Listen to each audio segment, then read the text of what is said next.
Thank you all for being here tonight. It is such a pleasure to be up here and have all of you there.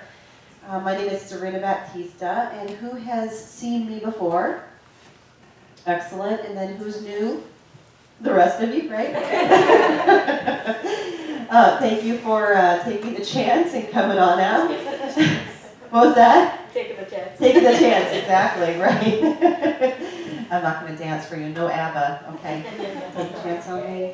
Am I really that old? Okay. I want to tell you a little bit about how tonight's going to work. Because who here has seen a medium perform? Okay, or been to a medium maybe? Okay, excellent. So every medium, you'll probably notice as you see different ones, everyone kind of does things a little bit differently. I was taught by a couple of teachers here and there. My guides are wonderful teachers. They're very handy to have, let's say, whenever we have questions or anything. We all have these guides. I always say I'm not special. I just learned how to do this. And it was through my own personal tragedy that I discovered that I was a medium. My son, 7 years old at the time, JT, passed from the flu in March 2007. And at that point I said, where did he go? Where's my child? What happened? You know, why is he gone? You know, all those questions. And anyone who has lost somebody before you think it's time for them to go, you have these questions. I had so many questions. And my son was there. I just didn't know how to communicate with him. And I didn't even really believe that it was him, to tell you the truth. I thought I was going crazy. I thought I was going loony because he would actually move things around in the house. And it was just incredible, the things that he did to let me know he was okay and that I needed to follow his guidance. And that was probably one of the weirder things in my life, you know. I'm trucking along, you know, and he's like dropping breadcrumbs for me, and I'm just following along. I have no idea why I'm going in the direction I'm going, why I am seeing the people that I'm seeing, but he sure did, and he was doing it all to lead me to who I really was and will be. And that's a medium, and that is connecting, bridging this world and the next. We all receive information from our loved ones. We all receive signs. Sometimes they're very, very subtle, and sometimes they're very blatant. Who here has had like a really blatant sign? You know that it's your loved one. And then anybody else have just the subtleties of signs where you think that's them, but really is it? I went through that a lot in the beginning. So what we're going to do today, I've already asked your loved ones. I have what I call a special event guide, and that energy takes care of all of the loved ones that are going to come through today. I do have a timekeeper. I keep track of, you know, how long I spend with everybody. I want to make sure that we get as many readings in as we can, and so in doing so, you'll see beautiful Lisa up here, my Vanna. Giving me the sign that it's, you know, that it's just about time to wrap up. If she flags me, just ignore that. If there's still a message to give, I'm still going to give that message. But if I don't have a timekeeper, I will just kind of go off into la la land, which is where I spend most of my time. And nobody will get a reading, so we don't want to do that. I have a story to tell you that is based upon how this works, because I'll tell you that when I first began doing mediumship work, it really was one-on-one. I had no idea that I was going to be up on a stage and that I was going to give messages. And obviously things have changed. Here I am. And I always, before every gallery reading, I always go, are they really going to show up? You know, or they're just going to leave me hanging? What's going on? So they always show up. But today, there's a beautiful labyrinth down at Pathways Hospice between Fort Collins and Loveland. And I went there today just to clear. It's a great place to do a walking meditation and just to clear. And I was diligently, walking in, and then in the center, I just kind of hang out for a little bit because there's beautiful energy there. And I looked up. I'm always told when I need to look up, and I heard look up. And I see some birds, and these are just seagulls, and there's just maybe a couple of them.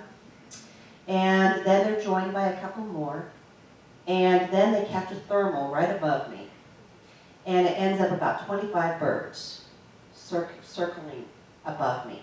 And they're going higher, and they're going higher, and they're going higher. And I'm going, wow, that's really cool, right? Now I know to ask, what does this mean? What does this mean? And they say, those are your souls that are going to come in tonight.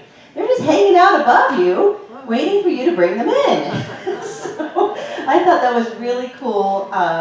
There was another incident that happened at one of my gallery readings where somebody outside who had no idea what we were doing outside the building saw this big red ball going up and down, and she was about to call the fire department going, what the hell is going on in that? What are you doing?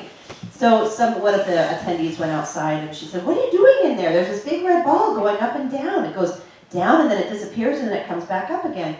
And I asked because I thought that was really bizarre. And I asked, and what my guide said is those are the souls, and we kind of drop one in and then we go back up again.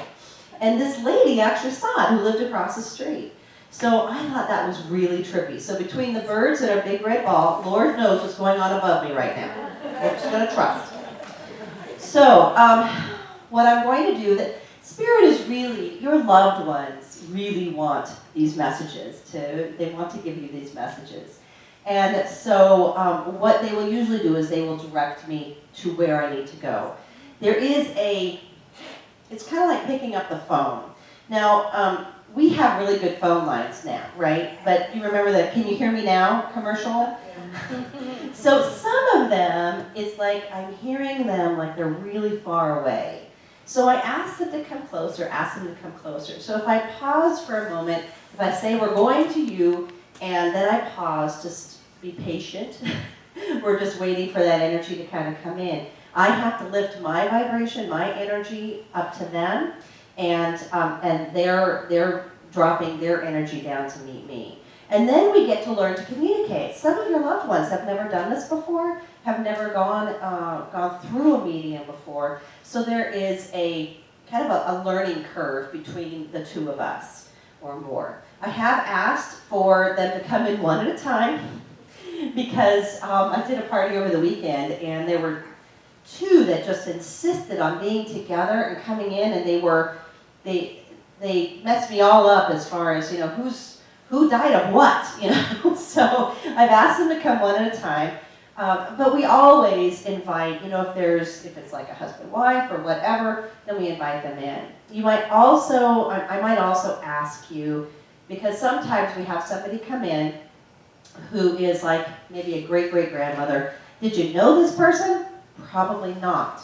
But there is always a message. There's always a message when somebody comes in. So I always allow them to give the message, but a lot of times what they're doing really is opening the door to bring the person in who you wanted to talk to, who you wanted to connect with.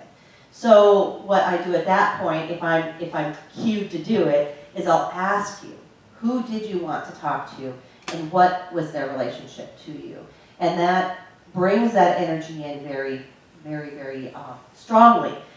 Being a bereaved mom and having bereaved parents coming into my office, I make darn sure that before they leave, they connect with their kid, which means asking those energies to come, and they're usually very, very willing to do it.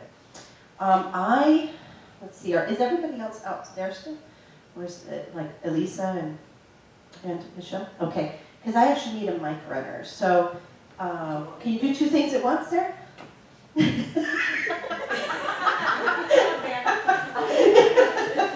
I'm pushing it here.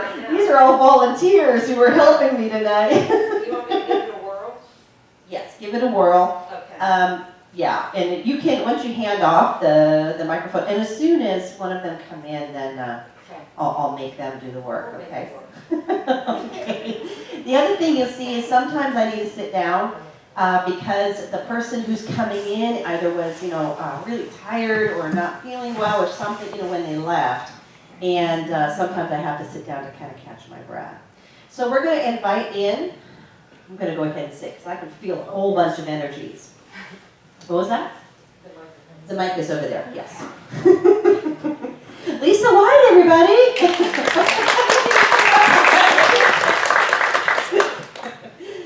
Okay, so we're going to just allow the energy to come in. Oh, also I wanted to say, ow, so this one has a headache. So hold on just a second.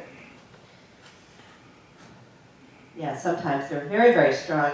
And yeah, so this one, I feel a lot of pressure in my head and I feel a lot of pressure on my chest. And I am going to go to you. You don't have to worry about it. I'm going to go to you for this. And I'm going to you in the beautiful scarf there. Okay, so this one belongs to you. We'll identify who this is. And if you could talk, into the, so everybody can hear, that would be great. Okay, so this person was success. I'm sorry, I'm going to ask questions and you may hear the answers, I don't know, but usually I'm the only one that can hear the answers. This was an illness for sure because I'm feeling really, difficulty breathing and very heavy, and definitely, heavy on the head. Yes, so this is above you, and I'm really getting either mother or grandmother. Is your, and the way that they do this, they just kind of go up. So it could be either, is your mom across, or is she here? Sure, your mom is across.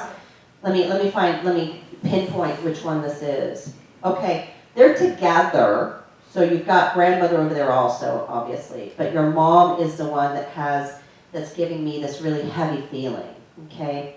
I do believe that there was medication involved because, either medication or chemo, one of the two, because I'm getting the thing in my stomach that usually indicates, unless she just had a sick stomach, sometimes if they're just sick to their stomach, I'll feel that. But I also feel it with medications and with chemo. So it's just, I'm feeling kind of ill, very, very ill.